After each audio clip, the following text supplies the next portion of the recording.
faire suite un petit peu aux présentations qui ont été faites précédemment, et notamment sur l'estimation du rapport signal sur bruit en sortie d'aide auditive, on s'est intéressé à l'intelligibilité, mais également à l'audibilité et des niveaux d'exposition sonore en milieu bruyant pour des malentendants appareillés, donc dans le secteur industriel. L'idée, c'est qu'on sait qu'au niveau du constat, les personnes malentendantes qui sont appareillées et qui sont dans un contexte professionnel, dans un atelier de travail ou dans un secteur industriel, sont confrontées au problème de l'accès à l'information, aux communications avec les collègues, mais également à la perception des signaux utiles, qui ne sont pas forcément d'ailleurs que de la parole, mais qui peuvent être des signaux d'alerte ou des bips de recul, par exemple. Tous ces problèmes peuvent avoir un impact sur l'efficacité des tâches que ces personnes ont à réaliser. Et donc, on est confronté à un problème d'intelligibilité, de confort, mais également un problème de protection dans le milieu industriel. Donc, par contre, et ça c'est une obligation, depuis 2005, l'employeur se doit d'aménager au poste de travail les conditions qui doivent être bien requises pour que la personne handicapée d'un point de vue auditif puisse maintenir son emploi. Alors, l'objectif, ce n'est pas d'isoler complètement le patient de son environnement sonore, tout en lui permettant de communiquer et en étant, si je puis dire, protégé et percevoir les signaux utiles comme les avertisseurs de danger. Alors, l'objectif de l'étude a été de s'intéresser, au travers de différentes marques, différents programmes que je vais citer tout à l'heure, à l'amélioration ou à la dégradation de l'audibilité ou l'intelligibilité de ces aides auditives. Donc, cette étude a été réalisée à l'Institut national de recherche et sécurité au travers d'une thèse qui est en cours, et je remercie, je ne sais pas s'il est dans la salle, Julien Boilev, qui a beaucoup participé aux manipulations, à l'expérience de ces résultats que je vais présenter.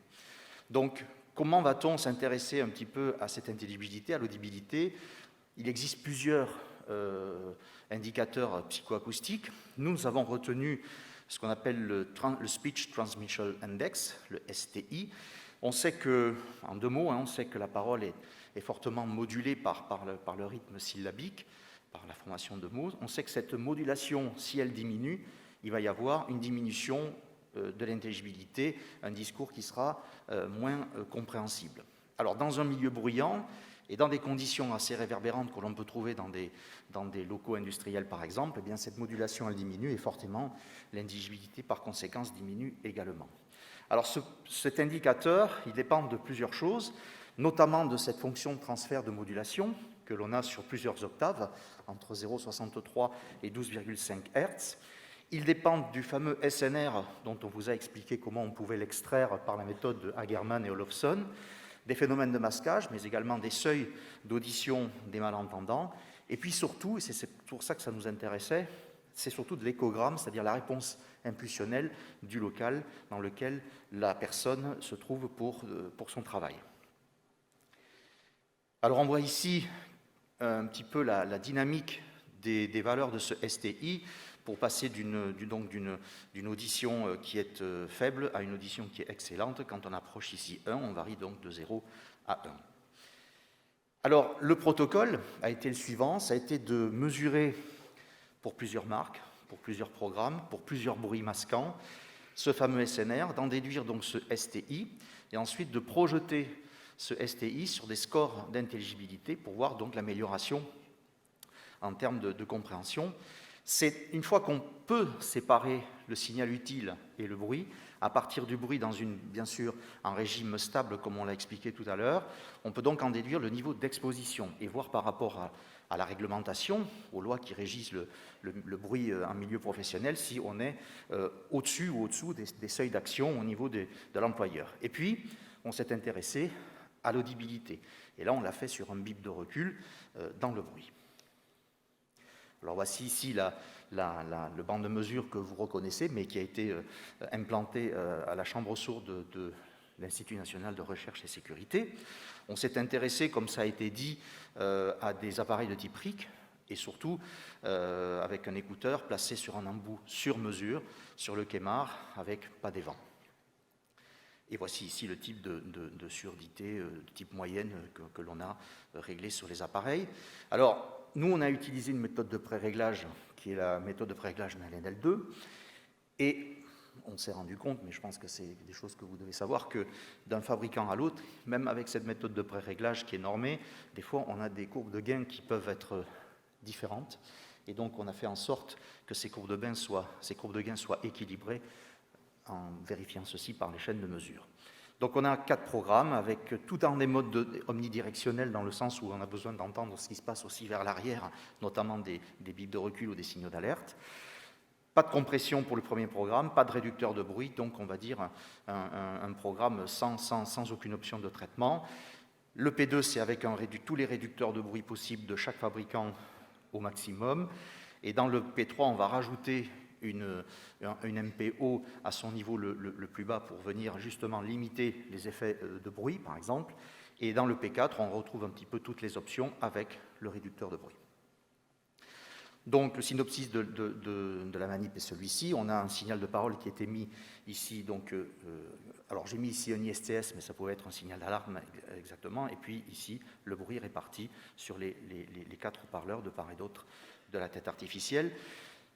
Comme je l'ai dit, on a étudié plusieurs types de bruits masquants. On ne va pas tous les présenter les résultats de tous ces bruits-là, évidemment. On s'est intéressé surtout à des bruits industriels, donc je vous montre ici un exemple. Alors je vous avertis, ça ne va pas être très musical, hein, mais voilà.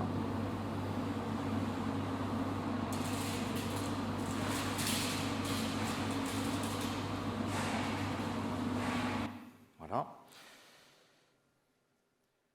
Ce qu'il faut savoir, c'est que, comme ça a été dit aussi tout à l'heure, on mesure souvent ces rapports signal-sur-bruit en sortie d'aide auditive au niveau des oreilles de la tête artificielle, mais on a besoin aussi d'avoir une référence, et cette référence, on l'a positionnée juste au-dessus de la tête, comme ça a été dit. Un exemple ici de rapport signal-sur-bruit obtenu ici en rouge sur le micro de référence, et en bleu à la sortie d'une aide auditive qu'on appelle l'aide auditive HAA, avec un programme de réducteur de bruit pour un niveau de parole de 55 dBA. Alors, nous, dans le secteur industriel, on utilise beaucoup le dBA parce que c'est ce qu'on trouve comme unité dans les réglementations. 55 dBA, donc on a un niveau de bruit à peu près autour de 60-61 dB, et un rapport signal-sur-bruit de 0, l'ISTS signal utile et bruit industriel. Donc on voit ici, par exemple, que pour le programme P2 qui contient, je le rappelle, un réducteur de bruit, on a sur ces bandes de tiers d'octave, ici, l'émergence du signal, donc apporté par ce réducteur de bruit.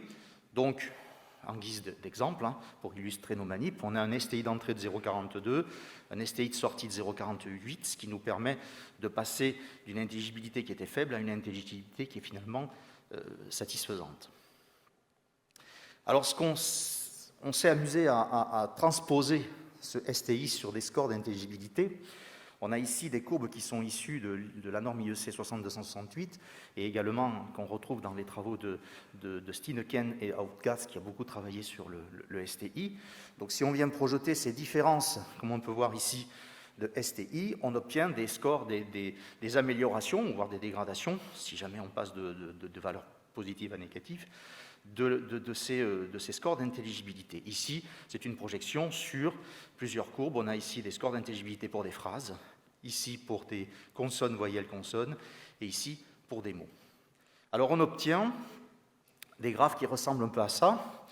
Donc je vais expliquer un petit peu toutes les couleurs. Donc ici, on a pour les rapports signal sur bruit de -6, ici de -3, ici de 0, ici de 3 et ici de 6. Et là, on a pour cette aide auditive, dans le cas du cocktail party, pour un niveau de parole de 55 dBA, les 4 programmes ici, où on voit très clairement que pour des rapports signal sur bruit déjà négatifs, -6, -3, les programmes qui contiennent les réducteurs de bruit permettent d'améliorer assez l'intelligibilité.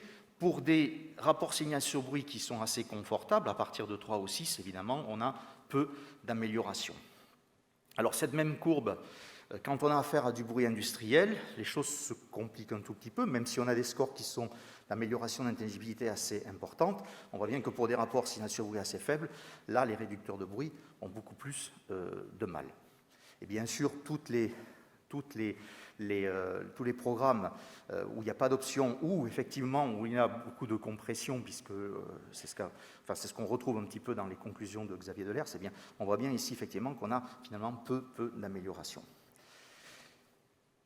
Quand on augmente le niveau de parole et en conséquence surtout le niveau de bruit, là on voit bien que même les programmes où il n'y a pas d'option, on peut carrément observer des dégradations d'intelligibilité. Alors, ce n'est pas énorme, hein, on voit bien qu'on est ici de l'ordre de 5-10%, mais on voit bien qu'il faut au minimum des réducteurs de bruit pour pouvoir au moins améliorer l'intelligibilité. Certains fabricants, bon voilà, ce n'est pas pour les comparer, mais certains fabricants sortent leur épingle du jeu un peu mieux, même pour des rapports signal sur bruit très faibles, ici où on a vraiment des améliorations avec des réducteurs qui sont très performants. On s'est intéressé donc également à l'audibilité des bits de recul. Alors souvent, les bits de recul qu'on retrouve dans les secteurs industriels, ils sont à 1264 Hz. Et nous, on s'est intéressé à étudier l'audibilité au travers d'un indicateur qu'on appelle le prominence ratio, qui est tout simplement en fait le rapport de l'énergie centrée sur la bande critique qui contient le bip du recul par rapport aux deux énergies qui sont contenues dans les bandes critiques adjacentes, qui contiennent donc le bruit. Alors, quand on trace pour les 4 fabricants et les 4 programmes, on obtient ici des PR, donc des prominences ratios, qui, par rapport à ce qu'on trouve ici en pointillé pour les 4 marques, ce qui est en pointillé pour les 4 marques, c'est la mesure réalisée ici sur la tête, on voit bien que les 4 aides auditives améliorent l'audibilité, vraiment, donc là-dessus c'est assez incontestable, mais encore une fois, celles qui améliorent le plus l'audibilité, ce sont les programmes qui contiennent des réducteurs de bruit et pour lesquels on obtient des meilleures audibilités. Ça, c'est pas moi, je vous promets. Sachant qu'ici, on a mis une limite à 9, qui est en fait une limite au-dessus de laquelle on considère que l'audibilité est bonne. Alors, au niveau de l'exposition, ce qu'on appelle le LXD, il faut préciser une chose. Donc, nous, on mesure des SNR en sortie d'aide auditive dans le conduit auditif, un peu comme ce que je présente ici en zoomant au niveau de l'oreille. Mais il est clair qu'un niveau d'exposition doit être toujours ramené à l'extérieur en prenant compte donc, de la fonction de transfert de l'oreille moyenne qui a été tracée ici en bande fine pour l'oreille droite et l'oreille gauche. Et donc, vous avez ici un exemple de spectre de bruit industriel obtenu, donc, tout cela on est en dB, mais ça donne ici des niveaux en dBA, comme vous pouvez le voir. Donc, on a un niveau de bruit extérieur qui a été stimulé à 85 dBA. On s'est mis volontairement au deuxième niveau du seuil d'action de la réglementation au travail. On voit que, par exemple, l'aide auditive A et C engendrent des niveaux d'exposition qui sont assez importants, 91,2 et plus de 100 décibels A, alors que quand on active les programmes de réduction de bruit et surtout de MPO, on a ici un niveau d'exposition ramenés à l'extérieur qui sont en dessous des 80 décibels A et donc en dessous du premier seuil d'action, ce qui est une bonne chose, parce que du coup, on voit bien que là, on peut protéger le malentendant appareillé dans son atelier de travail.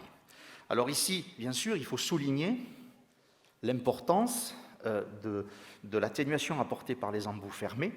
On montre ici quelques atténuations par bande de fréquence, quelques atténuations obtenues par bande d'octave, et pour des embouts en silicone et en acrylique. Et volontairement, j'ai laissé ici une courbe d'atténuation qui, voyez bien, chute dans les basses fréquences. Ça, c'est typique d'un embout qui a été mal placé. Donc, ces mesures ont été effectuées par des sondes, un peu au type in vivo, si vous préférez, et qui montrent donc que tant qu'on n'a pas, de toute façon, une atténuation au-dessus de 10 dB, ça veut dire que l'embout il est mal placé. Alors voilà donc les niveaux d'exposition en sortie d'aide auditive pour du bruit extérieur à 85 dBA et 80 dBA. Donc on peut peut-être essayer de commenter juste cette partie ici. On voit que le premier seuil d'action à 80 décibels A, il est dépassé dès qu'on a des programmes qui ne contiennent pas de réducteurs de bruit et pas de MPO, alors que quand on a, pour les 4 aides auditives, activé des réducteurs de bruit et surtout un maximal output avec son niveau limite, eh bien on voit qu'on est bien en dessous, ici, du premier seuil d'action, ce qui veut dire qu'effectivement le malentendant appareillé est plutôt bien protégé. J'en arrive à l'analyse des recommandations. Vous voyez, je suis... Donc je redis quand même que dans ces conditions un peu spécifiques de la personne à son poste de travail, qui n'est peut-être pas tout à fait les mêmes conditions que son quotidien familial, etc., ce sont des conditions donc spécifiques pour lesquelles l'embout, il vaut mieux qu'il soit fermé. Si on commence à effectuer des évents pour du confort, eh bien on voit bien que même un évent de 0,4 mm, on peut déjà tout de suite avoir des pertes de 2 à 4 dB. Et là, je reprends des mesures qui ont été effectuées par Jean-Damien Close. Et si c'est un évent de plus d'1 mm de diamètre, on peut carrément avoir des efficacités de protection qui sont diminuées de 10 dB. Donc là, du coup, pour le coup, on n'est plus protégé. L'intelligibilité, les réducteurs de bruit, oui. Alors, le MPO, comme on vient d'en parler, Xavier, effectivement, ça peut avoir des répercussions négatives sur l'intelligibilité, mais combiné aux réducteurs de bruit, nous, en tout cas, on a mesuré qu'il y avait plutôt une amélioration, en tout cas d'un point de vue objectif. L'audibilité, encore une fois, les réducteurs de bruit, et surtout, s'il n'y a pas de MPO et de compression, ça améliore nettement l'intelligibilité. On se doute bien que si on commence à mettre du MPO, eh bien, le bip de recul va être aussi plafonné et quelque part écrété, si je puis dire. Donc l'idéal, quand on connaît un petit peu les bips de recul dans le secteur industriel, on a déjà fait ça sur des mémoires, c'est de laisser justement la compression très ouverte sur autour de 1200 Hz dans la mesure du possible en fonction des canaux disponibles sur les aides auditives. Et enfin, au niveau de l'exposition, encore une fois, les programmes avec MPO, compression et réducteur de bruit, on va dire qu'on est protégé, on est en dessous de la réglementation et que du coup, ça permet d'être en dessous des seuils d'action, et ça c'est bien pour les employeurs. Voilà, je vous remercie de votre attention.